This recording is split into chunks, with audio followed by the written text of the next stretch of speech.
Hello, and welcome to Classic Country Backstories. I'm Colleen Gallagher.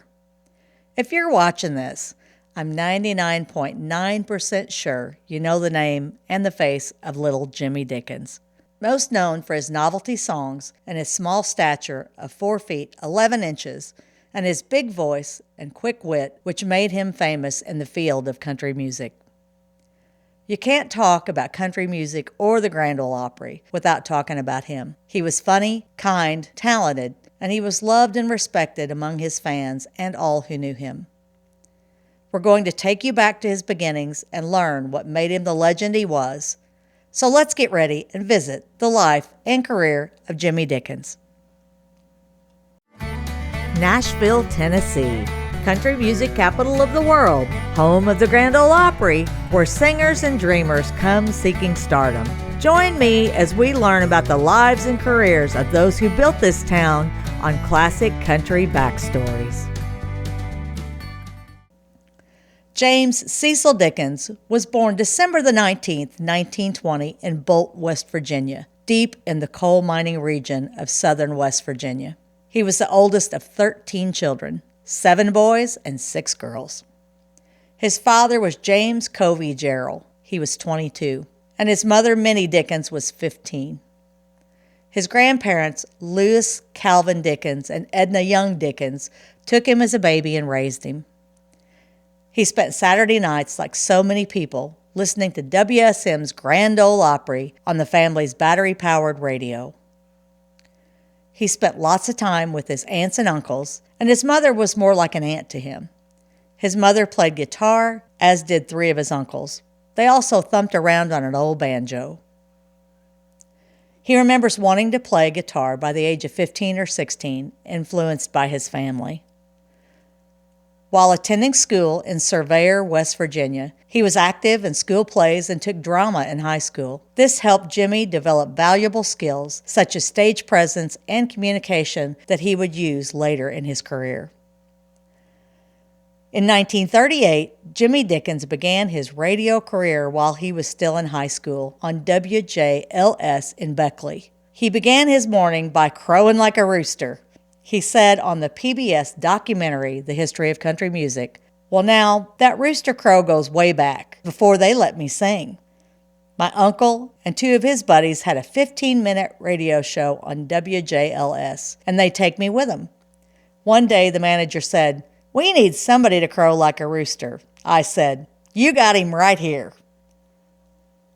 Jimmy graduated from Trapp High School in 1940. He was the president of his class. After high school, he had the opportunity to become a jockey in Louisville, Kentucky, but his grandmother wouldn't allow it. Through the 1940s, he traveled, hosting radio shows in Fairmont, West Virginia, Indianapolis, Indiana, Cincinnati, Ohio, Topeka, Kansas, and Saginaw, Michigan. Using the name Jimmy the Kid, Dickens capitalized on his diminutive size to get roles of characters younger than he actually was. In Indianapolis, T. Tyler, Texas, dubbed him Little Jimmy. Jimmy married Dorothy, known as Connie Chapman, June 26, 1944. Roy Acuff heard him in Cincinnati, Ohio, in 1946 and spoke both to the Grand Ole Opry officials and to Art Satherley at Columbia Records. Dickens made several appearances on the Grand Ole Opry. He was signed to Columbia on September the 16th, 1948. Induction into the Grand Ole Opry came shortly thereafter. Columbia Records released Little Jimmy Dickens' first single, "Take an Old Cold Tater and Wait," in February of 1949. It made it all the way to the number 7 position on the country chart, kicking off a string of further hits for him. Hank Williams tagged him Tater after the song that made him famous. Later, Hank Williams, telling Dickens he needed a hit, wrote Hey Good Lookin' in 20 minutes while on a plane with Jimmy, Minnie Pearl, and her husband Henry Cannon. A week later, he recorded the song himself, jokingly telling Dickens, "That song's too good for you." Jimmy replied, "Much obliged, Hiram." Other well-known classics that Dickens released in 1949 were Country Boy and A Sleepin' at the Foot of the Bed. Not long after joining the Opry, he took over Paul Howard's band. This band included great guitarist Grady Martin and Jabbo Arrington and bassist Bob Moore. He named the band the Country Boys. The group later had Jimmy Spider Wilson and Howard Rotan. This band had a reputation of fine musicianship and for pioneering the twin lead guitar sound. Later, Dickens added a young Buddy Emmons and guitarist Thumbs Carlyle to the group. Jimmy wanted a specific tone for his guitars, Rotan recalled in 1997, in the liner notes for the Bear Family box set Country Boy. Jimmy was keenly aware of what was going on all the time. He liked the single-string, hot licks type of backup while he was singing in the up-tempo stuff. He was the only artist back in those days that you could actually play that with. It was during this time that he discovered future country star Marty Robbins at a Phoenix, Arizona television station while on tour with the Grand Ole Opry Roadshow. Jimmy was known as the first entertainer to wear rhinestone studded suits on stage, a dress code he maintained for the rest of his career. Jimmy and Connie divorced sometime in 1955. Later that year, he married Anne Ernestine Jones. They had one daughter, Pamela Jean.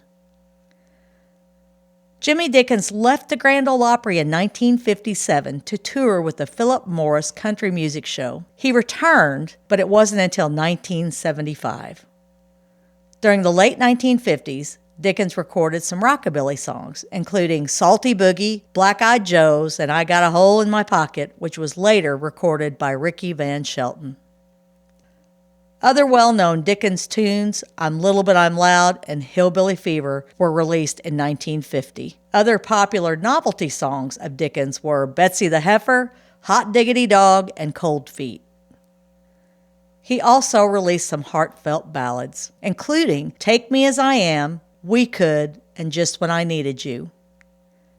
In 1954, Jimmy Dickens took Felice and Boodle O'Brien's Out Behind the Barn to the top 10 on the country music charts. The same year, he released an album called Old Country Church.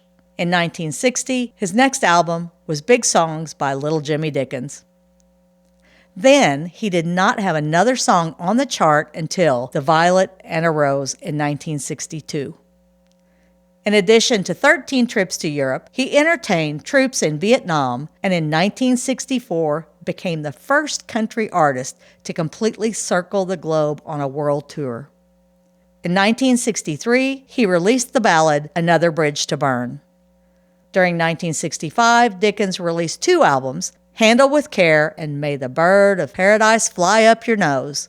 In 1965, his biggest hit came with the single Of the Title Cut, which made it all the way to the number 1 position and number 15 on the pop charts. From that point forward, Dickens kept producing hits for Columbia until 1972. He moved to Decca Records in 1967 and then on to United Artists in 1971. One of Jimmy's most popular songs was a ballad with a sentimental recitation called You've Been Quite a Doll, Raggedy Ann. Jimmy made two more albums in 1968, Big Man in Country Music and Little Jimmy Dickens Sings for Columbia Records. On January 1st, 1968, Ernestine Dickens, Jimmy's wife, age 46, died when the car she was riding in slid off an icy overpass near Sherman, Texas. Her cousin was driving her from Sherman to Dallas, where she was to board a plane to Nashville. Jimmy was now a single parent of his daughter Pamela. He would remain single for nearly 4 years. In 1969, Jimmy released the LP Jimmy Dickens Comes Callin' for Decca Records. On December 24, 1971, Jimmy married Mona Evans. They had one daughter, Lisa. Mona remained his and the mother of his two daughters for the remainder of Little Jimmy Dickens' life. In 1983, Little Jimmy Dickens was inducted into the Country Music Hall of Fame. And in 1984, he appeared in Hank Williams Jr.'s video, All My Rowdy Friends Are Coming Over Tonight. In the new century, Jimmy Dickens was one of the most well-known and loved performers. He was an ambassador of the Grand Ole Opry, holding court in his dressing room and even inducting other members into the Opry. The night he invited 6'2" Trace Atkins to become a member, he climbed a stepladder. He was inducted on August 23, 2003.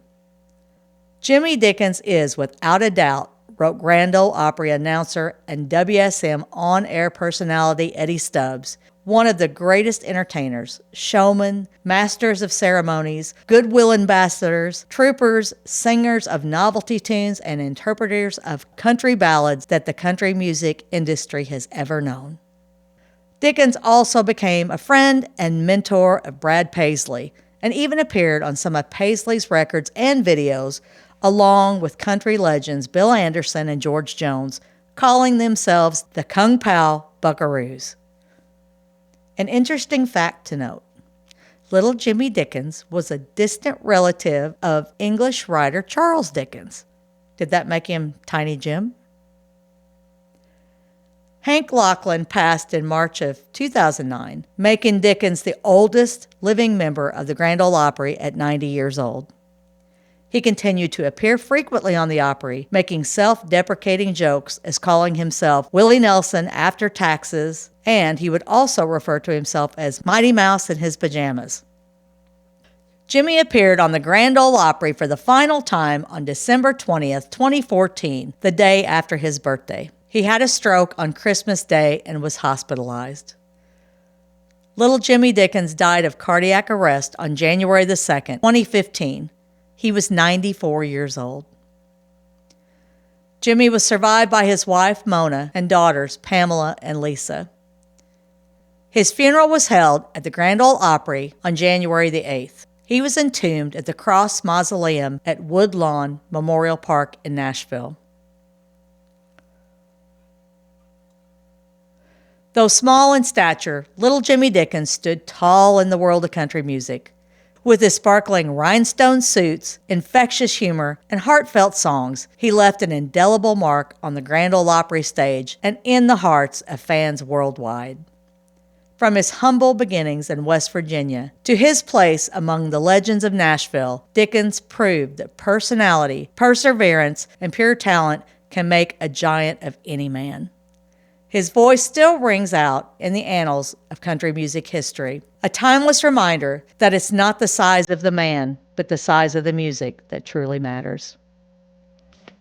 That's it for our episode of Classic Country Backstories. Make sure to hit the like button and subscribe to the channel for future episodes. Until next time, God bless, take care, and I'll see you later.